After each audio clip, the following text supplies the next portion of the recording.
Welcome to the Born Free podcast, where we'll discuss the challenges facing the world's wildlife and ecosystems.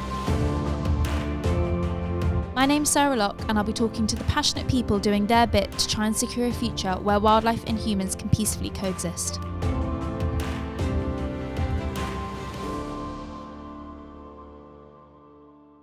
Welcome to the Born Free podcast. Today I'm joined by Bella Lack. And Bella, so you're 16 years old and you already have the most impressive CV, can I just say. You're Born Free's youth ambassador, but you're also an ambassador for Save the Asian Elephants, the RSPCA, the Jane Goodall Institute. You're working with our government at the moment to help protect elephants. You're described often as an activist, a campaigner, an advocate for wildlife. But how would you describe yourself?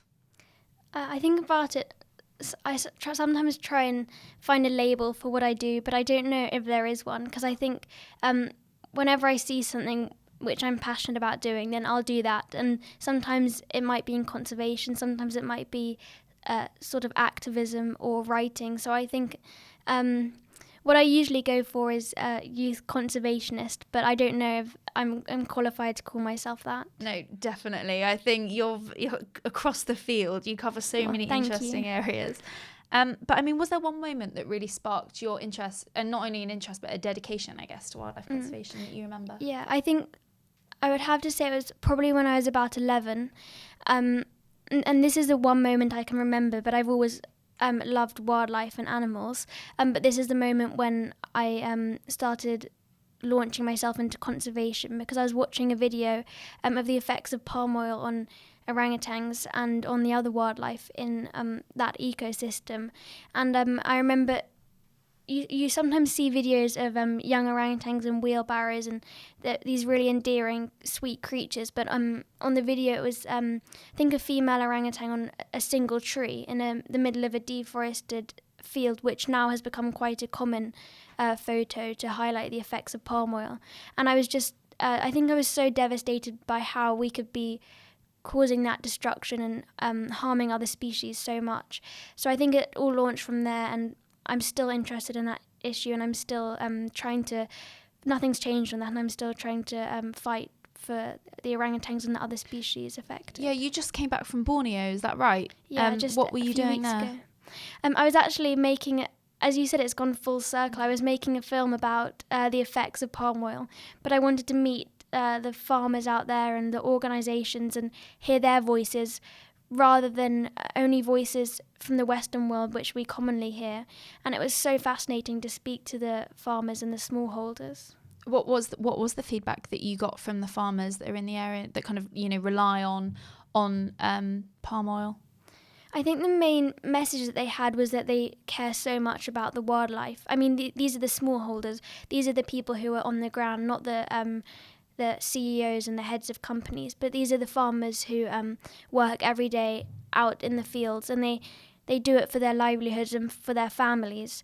So I think the main message that came out of that was that palm oil shouldn't be demonized. What we should do is think about the way that we farm palm oil and how we can do that sustainably. And our role over here is to demand from companies and from supermarkets that they produce sustainable palm oil, because it shouldn't have to be our responsibility to check through every product we buy. It should be the companies producing it. No, thank you. And I guess as well, I mean, there are people out here in the UK, we just don't think, do we, that there are thousands of lives at the other end who are actually relying on that palm oil that we might be boycotting, and that's really important that you've highlighted that. And what will happen with that? You're making a film, aren't you? Yeah, so I'm only a very amateur filmmaker, but I hope to share that on the social media platforms I have and on YouTube. Just make it accessible so that anyone can watch it, and hopefully raise a bit of awareness, and from there hopefully the people that watch it will also feel as passionate about it as I do. So you travel quite a bit then. How do you find juggling your schoolwork with your activism work? I mean, you've just done your GCSEs, right? I don't think I always manage to find a way. Lots of the time I just prioritise things out of school. Obviously for GCSEs I put lots of it on hold for a bit, which was quite difficult. Having to prioritise working when you feel like there's no point of working if everything else is the environment and the wildlife are being destroyed. That's what I felt whilst I was doing my GCSEs. Yes, but when I'm able to act, and when I'm able to channel that almost frustration into action, I think that's one of the best things for people to do. And quite rewarding, I guess, as well. Definitely.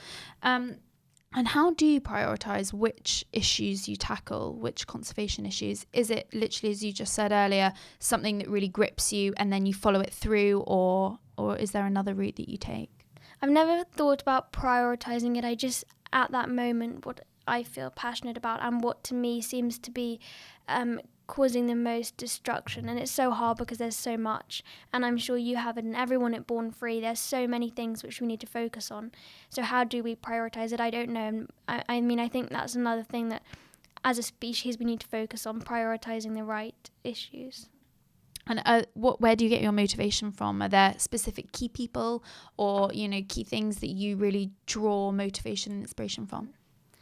I think obviously there are people, but the main thing is from the natural world, and just being able to go into nature. And my dad just moved to the countryside, actually, and I think rather than being in an urban area, being in a rural area is so nice, and provides inspiration for me to continue doing what I'm doing and fight even harder. I think I'm the same at the weekends. I sort of tend to run off to the countryside and you get my fix. I think the city is being so overwhelming, being in the city, just surrounded by, being in an urban area. No, it's definitely important to get a balance. And you might struggle with this one, but I feel like what's your greatest achievement to date so far, do you think? Because I think that's really important for people to hear, what you're most proud of.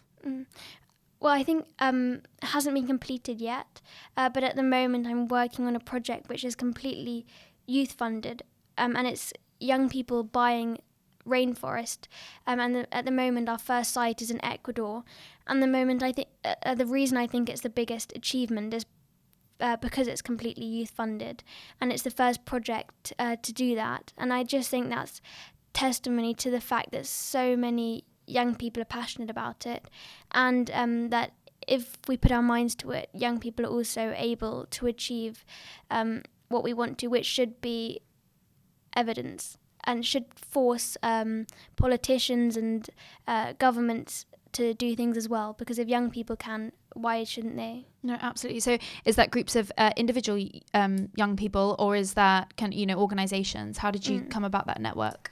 Yeah, well, it's actually, so the people fundraising, it's going to be individual young people. And then as I said, we've secured our site in Ecuador. And then once that site has been purchased, it will be looked after and maintained by something called Ecominga, which is a foundation out there in Ecuador. I think that's even more impressive, I guess, that it came from individuals. And I just want to talk a bit more about a few specific projects that you've undertaken. So last year, am I right in thinking you went to Thailand to document the plight of the Asian elephants? Can you tell us a little bit about that? Yeah, the reason behind that was because I think it was last year I became aware of the Asian elephant tourism industry, where I'm sure you've heard of it, where in the tourism camps lots of Asian elephants are being exploited exclusively for tourists' amusement. And I wasn't aware of how bad it was until I went out there and I actually saw for myself the treatment that they're receiving, and how barbaric it is, and how the cages that they're kept in are so small, which for any animal is cruel, but for an elephant who should have a really large area to roam, and then they were on a chain perhaps a meter, possibly less. I think it was so upsetting to see, but a really enlightening experience, which allowed me then to make the film and hopefully raise a bit of awareness. And obviously the film's not going to solve it, but if I can do a bit in helping people to become aware, as I did, I think that's important. No, absolutely. And I saw the footage and it really is quite harrowing, and obviously you were visibly quite distressed. Did you feel that the tourists that you were kind of alongside, because you go in groups, don't you, to the elephant camps, and did you feel like the tourists that you're alongside, they can see that as well and they're as outraged as you are, or is it, ignorance? Do people just not realise? I think we had to pretend to be ignorant of it, and we were pretending to be amused by it, even when we saw these elephants being hit with by the mahouts. By the mahouts with the bull hooks. So I'm not sure if other people were also doing the same, but it seemed to me as though they weren't aware of how cruel it was, and they weren't aware of what was going on, even though we could visibly see the use of the bull hook. So I think what needs to happen is people need to become aware. Once you know what's happening, it's almost impossible to ignore it. Yeah, I guess that's even harder when you're with people and you can see cruelty taking place and people can't almost see that is cruelty. I guess that must be quite frustrating. Do you feel like when you return from those kind of trips, you feel more motivated, or do you feel a kind of a bit deflated? Definitely at some points deflated, almost devastated by what I saw. But I think being able to have the opportunity to make the film and learn more about it has allowed me after to speak to people about it more. And although obviously it's incredibly upsetting, I think without the opportunity I wouldn't be able to speak about it in the way I can. Absolutely. And so you make obviously videos and other content, you write when you come back from one of those trips, but how do you measure success of a trip? How do you personally kind of, is it the views that you get on those kind of videos?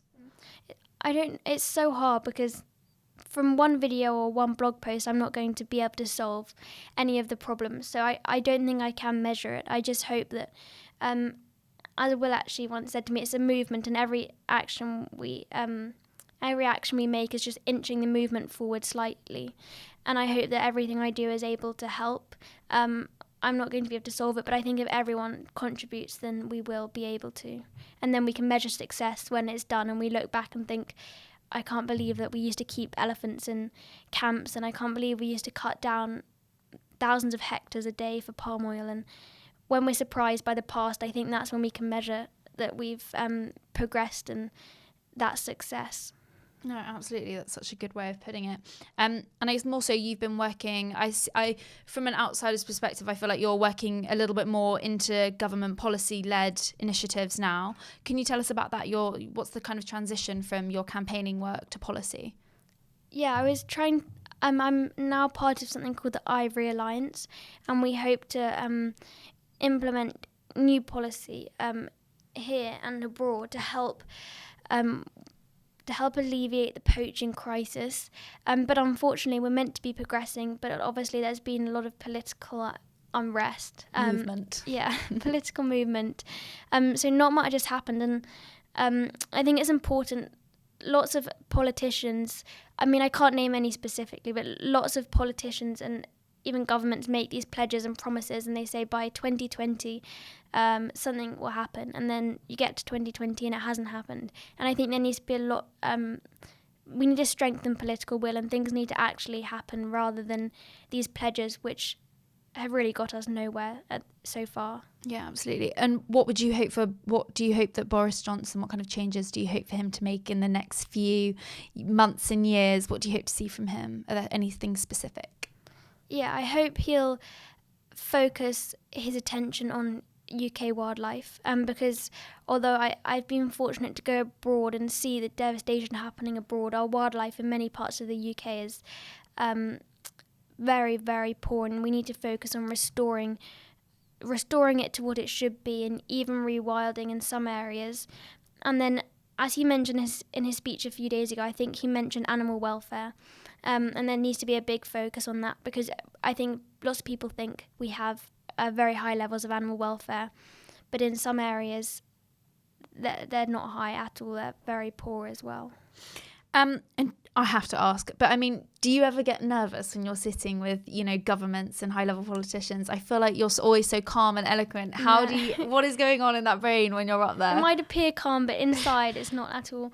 I think I find speech is easier to do. It's more the discussion. There is a pressure because if I have a certain amount of time to do a speech and I have to try and convince people, change their mindset, I think I do get quite nervous. But when you're passionate about something, I think it's easier to speak about it. If I had to speak about I can't think now, but something completely different. I don't think I would be able to get up on stage or even do a podcast about it. Yeah, no, that's true, actually. I think when you're passionate, you just automatically, hopefully, become a bit more eloquent. Yeah, hopefully. So when you're in those situations, you're often representing kind of like, without, being too grandiose, but you represent basically a voice of a generation. I mean, how do you deal with that? And also, I guess, what is the one thing that you hope to bring to those meetings as that voice? If I'm representing my generation, I hope to convey how young people, when we're, for example, in 2050, I'll be 46, which is obviously the age of lots of politicians now, and convey that if they don't begin to make necessary changes, then when young people are their age, the world is going to be a very different and much less desirable place. So really young people my age, younger and even slightly older, our futures have been compromised. And I think it's important that as well as us, as well as we act, as well as young people acting, I think it's important that politicians act and adults, yes, they can say that young activists are inspirational, but they also need to do something about it and listen to the messages rather than just applauding young people's voices but not actually listening to them. And follow through making those changes if definitely. they're the ones that are able to do so. And actually leading on to that, I guess there are a number of, up and coming figures and groups such as Extinction Rebellion, and they kind of take a very hardline approach to eco-activism. What would you say is the relationship between, I guess, awareness and that activism? Do you think that disruption is a necessity, or do you think it's irresponsible? What's your feedback on that? Originally, I thought Extinction Rebellion would polarize people, which I think in some cases it could have done slightly, but overall, the actions taken by Extinction Rebellion, I think that they've raised so much awareness, and the government even declared a climate and ecological emergency, which was definitely a necessity, and they need to now follow through on that. But anyway, I think if you look at the response of the general public, I think they're in agreement that what Extinction Rebellion did was necessary, and I think it will continue to be so until a lot more action has been taken. Have you been on any of their strikes? No, they had a week-long strike in London, and unfortunately I was doing my GCSEs, which goes back to the earlier question of balancing it out, and I couldn't really run out of the exam hall as much as I would love to. But fortunately in September there's a lot of big action happening with youth strikes for climate and Extinction Rebellion. So I'll definitely be there. Okay, great. And so I know that you're just setting out on your career, obviously. But what has been the greatest challenge that you've faced so far? I think it's opposition that I face, especially on social media, when people refuse to engage. And I understand if there's a general ignorance around an issue, and it could be on my side, I might be unaware of things, or on another side. But I think if people engage and speak about it and actually are open to learning more, I think that's so important. But some people also accuse young people of being indoctrinated and don't believe that young people can be passionate and willing to engage in political issues or environmental issues even. So that's another big challenge which I face, when people think that it's my parents almost guiding me, but actually I've done this almost exclusively by myself. Yeah, I think that's really important. Like, this is led by you, basically. Social media is your platform, it's no one else's. And this might be too premature too, but I mean, where do you see your career going? Like, do you want to, I guess you have your fingers in so many different and exciting things. Do you want to go into policy, or do you just, love your campaigning? What do you think?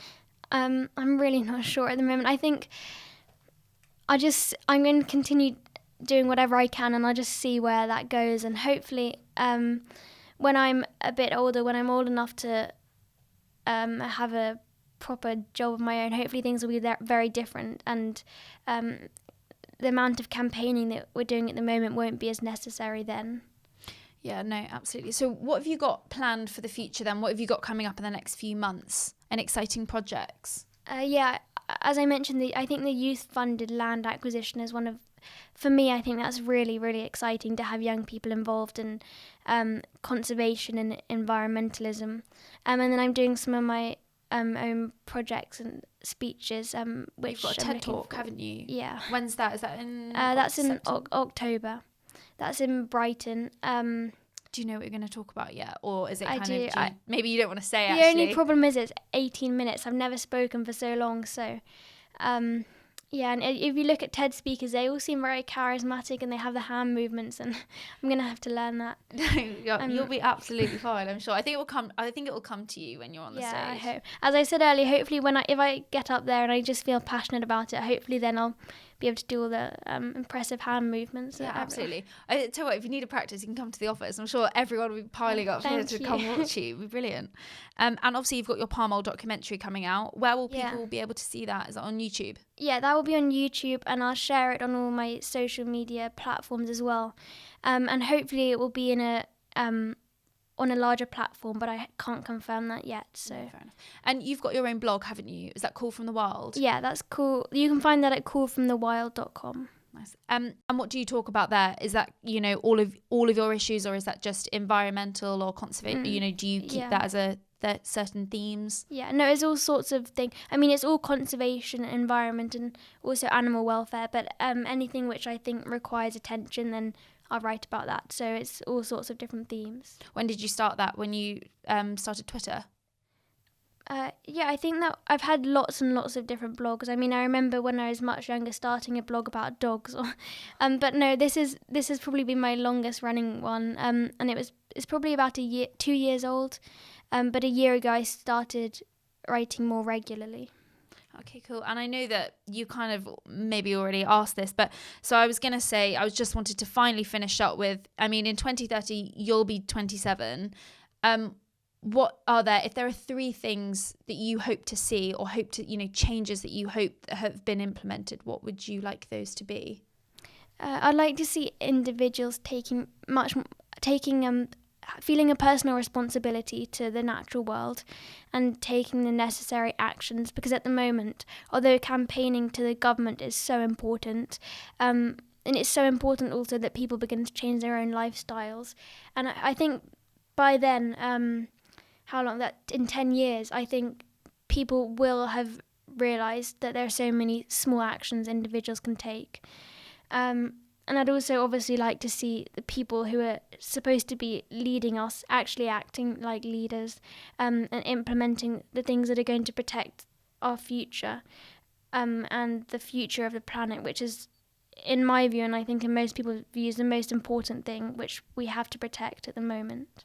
Thank you so much, Bella. And just finally, one really quick wrap-up question. How do you relax? Genuinely. Probably